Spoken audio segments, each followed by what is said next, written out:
Muy bien, con esto damos inicio ahora al tema 2, experiencia de drenaje pluvial urbano en Perú. Empezaremos con nuestra experiencia en el proyecto de drenaje pluvial en Chiclayo. Estará a cargo de dicha ponencia del ingeniero Rafael López Manzano, director territorial de TIPSA en Perú. Él estudió en la Escuela Técnica Superior de Ingenieros de Caminos, Canales y Puertos de la Universidad Politécnica de Valencia en España, con estudios de maestría en la Escuela Técnica Superior de Ingenieros de Caminos, Canales y Puertos de la Universidad Politécnica de Valencia en España, y tiene una experiencia de más de 35 años en el ejercicio de la ingeniería. Rafael.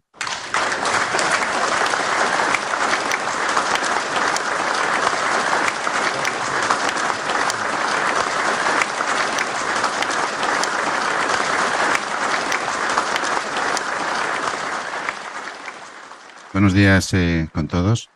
Bueno, hoy no les hablo en calidad de director territorial, sino de jefe de diseño del proyecto de Chiclayo, ¿no? Que es el que consume básicamente mis energías, ¿no? Bueno, vamos a hablar primero de alguna particularidad de la ciudad de Chiclayo, que va a ser muy restrictiva en cuanto al diseño. Vamos a repasar muy brevemente los componentes del drenaje urbano, la gestión que se ha estado realizando con las partes interesadas, y finalmente la descripción de las soluciones propuestas, que es realmente la parte, el core de esta conferencia. Y por último, pues alguna mención al apoyo que TIPSA está prestando a las administraciones. Chiclayo, bueno, del niño no vamos a hablar más, que ya sabemos que es cíclico, repetitivo y cada vez más grave. Chiclayo tiene la peculiaridad de que es una zona entre deltaica y lagunar. Eso significa que tiene pendientes muy bajas, ¿no? Del orden del 0,1%, un 1 por 1000. Esto ha llevado incluso a los pobladores y a algunas instituciones técnicas a pensar que el drenaje simplemente no era posible, o al menos el drenaje profundo no era posible. Es verdad que las pendientes bajas dificultan el drenaje, pero no lo hacen imposible, porque, bueno, como en algún momento se mencionó, pues creo que la ingeniería hoy en día resuelve, yo no sé si todos los problemas, pero sí casi todos. Y existen muchas zonas en el mundo con pendientes bajas que tienen un buen drenaje. Otra cosa es que haya que tenerlo en cuenta, por supuesto, ¿no? Además, tenemos la peculiaridad de que el drenaje es exclusivamente superficial, no existe ninguna red profunda subterránea, y que el existente no está en la zona urbana, sino que está constituido por la red de drenes agrícolas, que están fuera de la ciudad y que están desconectados del drenaje urbano. Esta red, además, pues está en un estado pues variable, pero vamos, en las primeras visitas que hacíamos, pues sorprendíamos a la gente vertiendo tranquilamente pues camiones de basura a la red de drenaje, ¿no? Pues parece que o construimos un almacén de residuos o drenamos, pero las dos cosas simultáneamente no se pueden hacer, ¿no? Esta es la localización de Chiclayo, para quien pudiera no conocerla, está al norte del Perú, y la zona en estudio pues afecta a unos 400.000 habitantes y está constituida por los distritos de Chiclayo, José Leonardo Ortiz, La Victoria y Pimentel. En la zona donde estamos, la zona de proyecto, abarca unos 50 kilómetros cuadrados, mientras que la zona de estudio es donde hemos tenido que desarrollar la toma de datos, los 100 kilómetros cuadrados. Eso es una superficie muy importante. Otra complejidad añadida es que la red natural de drenaje no es igual a la red antrópica, a la red existente después de la acción humana. Entonces, en la red natural el drenaje es de este hacia oeste, mientras que en la red antrópica, y fruto de la construcción de los canales de regadío y de drenaje, pues tiene una componente primero norte y después oeste. Bueno, de esto ya hemos visto muchas fotos, pero es imprescindible el tenerlas en mente. Ahí vemos tres episodios extremos de mayor a menor dureza y bueno, se pueden apreciar por la altura que puede llegar a alcanzar el agua, ¿no? Entonces, fíjense que hay yo diría que una visión un poco desde la experiencia de las inundaciones, hay tres tipos de inundaciones. Aquellas en las que el agua tiene velocidad horizontal, son las peores, estás en medio del arroyo o de la quebrada y entonces tienes pérdidas de vidas humanas. Hay aquellas en que la velocidad es vertical, entonces ya estás en zonas de inundación que no son de flujo preferente y entonces lo que tienes son daños. Y después hay zonas donde no hay velocidad y este es el caso, ¿no? Es decir, no hay gradiente natural para generar velocidades. Una vez que te has inundado, la duración de la inundación puede ser tremenda, ¿no? ¿Cuáles son los objetivos del proyecto? Pues uno principal y otro que hemos dado en llamar el corolario, ¿no? El principal es evitar los daños provocados por las precipitaciones a personas, propiedades e infraestructuras. Pero ese evitar al máximo debe también significar garantizar el normal funcionamiento de la ciudad o su recuperación. Porque efectivamente, si no hay pérdidas de vidas humanas, pues tener 30 centímetros de agua es doloroso, pero lo que realmente duele es si esos 30 centímetros están 2 semanas y resulta que has perdido todos los servicios básicos de suministro y que no tienes víveres para comprar y que no puede entrar nadie a comprar a tu tienda, porque entonces el impacto sobre la economía es amplificador y sobre la calidad de vida de las personas, ¿no? Bueno, aquí tenemos, hablando ya de los componentes, pues la situación ideal y a lo que vamos tendiendo. La situación ideal de un drenaje es la que ven arriba a la izquierda, es decir, es un drenaje por gravedad. Toda la zona a drenar está por encima del elemento receptor, que es el dren. Pero esto no porque la naturaleza nos torture, sino porque nosotros a veces torturamos a la naturaleza y construimos por debajo de esos niveles, ¿no? Pues nos exige empezar a aportar ingeniería y significa, en este caso, pues plantear las EVAPs, las estaciones de bombeo, ¿no? De aguas pluviales, ¿no? Que permitan el drenaje de las zonas que no tienen cota, la cota necesaria para poder drenar por gravedad. Pero fíjense que cuando estas zonas ya son importantes, la aportación de agua es importante. Entonces, si quisiéramos bombear al mismo ritmo que está lloviendo, necesitaríamos unas bombas tremendas que solo se usan de cuando en cuando, ¿no? Y además que colapsarían al sistema de colectores.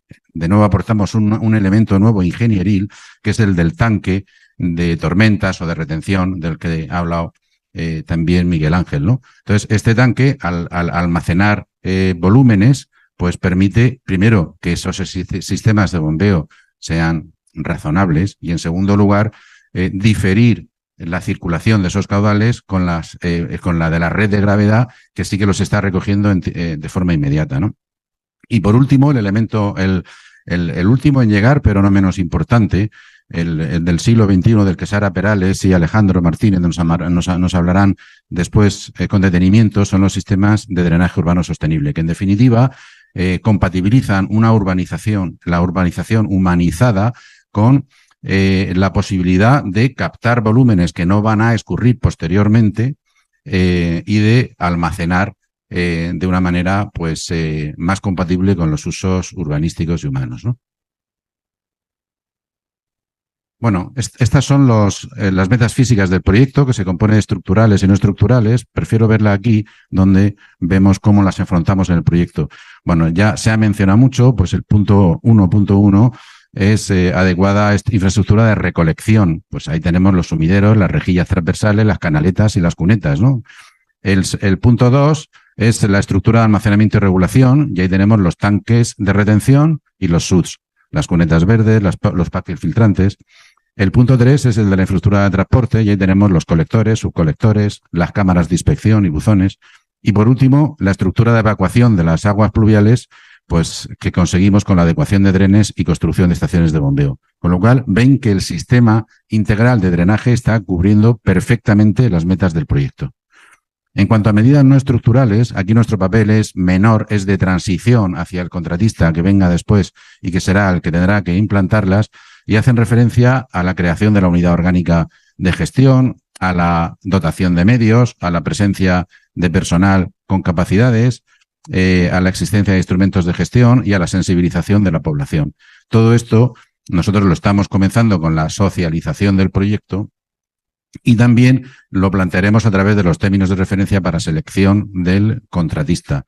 Y a su vez, como parte de las salidas del proyecto, daremos un manual de operación y mantenimiento. Bueno, y al final, pues el sistema va a ser, digamos que, la combinación sabia de todo lo que hemos estado mencionando.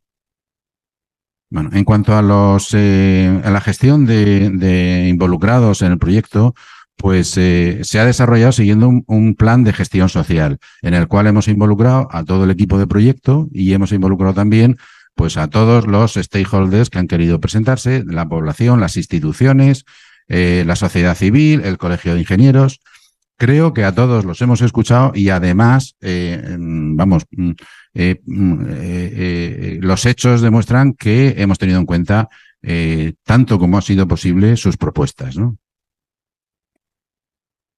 Hemos tenido a favor que hay una opinión generalizada sobre la urgencia del proyecto, pero cuando queremos definir esa urgencia en términos claros, pues la situación se vuelve más compleja. Esto es natural, porque cada agente involucrado pues, puede tener una perspectiva diferente. De manera que podemos tener gente que está 100% favorable, porque va a ser globalmente beneficiada, pero sin embargo, pues a la persona que tiene un negocio y por delante le vas a hacer pasar un colector, pues le supone un impacto y puede tener una posición menos positiva, ¿no? También es verdad que heredamos prácticas que seguramente tenemos que luchar contra la conciencia colectiva de prácticas que no han sido correctas en el pasado. Si ustedes, por ejemplo, si ustedes hacen una zanja, habrá un blandón, habrá un asiento, me van a dejar el pavimento en mala situación, me van a abrir la zanja y no me la van a tapar en no sé cuánto tiempo. Eso es lo que tenemos que tratar de abordar desde la ingeniería, ¿no? Bueno, pues aquí reuniones con pueblos jóvenes y también presencia en prensa. Por cierto, no la he incluido en la presentación y es mi error, pero también hemos desarrollado un blog del proyecto dentro de la página web de TIPSA Perú. Si ustedes teclean tipsa.p, dentro de la pestañita de proyectos verán que está el proyecto de Chiclayo y el de Paita. Pensando que la mayor parte de la gente precisamente obtiene la información a través de Internet, pues ahí tenemos todas las actividades esenciales del proyecto, y de esta manera informamos a la población. Realmente el que no se ha enterado del proyecto es porque no ha querido hacerlo, porque más facilidades es difícil dar, ¿no? Bueno, la solución desarrollada se enmarca dentro de lo que son los proyectos RIVA, que es una metodología británica y que básicamente distingue dos soluciones, dos etapas. La etapa previa al proyecto es la RIVA 2, donde se define y aprueba un perfil. En la RIVA 3 hacemos un estudio de soluciones que culmina con un análisis multicriterio y finalmente un estudio de coste-beneficio que sanciona la solución óptima, y que es justo la que estamos finalizando en estos momentos. Y la RIVA 4 es la fase de desarrollo del expediente técnico, de ingeniería de detalle. El objetivo global de la solución proyectada se resume ahí, y es el minimizar el coste energético operacional y el coste de mantenimiento. O sea, básicamente las soluciones eran todas parecidas en planta. Los que sois hidráulicos sabéis que la hidráulica sobre todo se diferencia en la piezométrica, en el perfil longitudinal, en la energía que tiene el agua en nuestros sistemas, ¿no?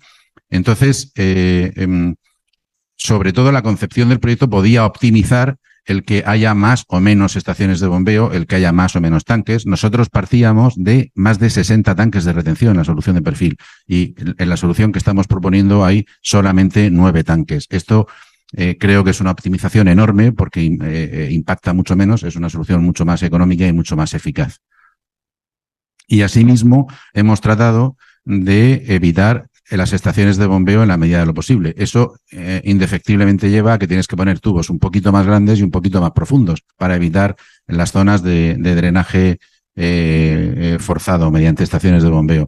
Al final el proyecto pues tiene unas cifras que, a mi juicio, y después de 35 años de dedicarme a este negocio, son impresionantes. Tenemos 257 kilómetros de colectores, 135 kilómetros de conexiones, y 55 kilómetros de mejora de drenes, ¿no? 9 tanques de retención, 4 estaciones de bombeo. Estas son poquitas porque las hemos minimizado. Y después tenemos 84 parques inundables y más de 7 kilómetros de cunetas verdes. Bueno, el sistema se ha dimensionado para un periodo de retorno 10 años, pero con la condición de que en la lluvia de 25 años el calado máximo sea de 15 centímetros, ¿no? Es una doble condición, ¿no? Y bueno, y entre colectores y subcolectores, pues los primeros van de 800 a 2.500 milímetros de diámetro y los segundos de 450, que es el tamaño mínimo, a 600. Ahí pueden ver el esquemita. Y aquí, pues, el resultado de ese cálculo de flujo acoplado. Mis colegas siempre consideran que todo el mundo sabe de esto. ¿Qué significa acoplado?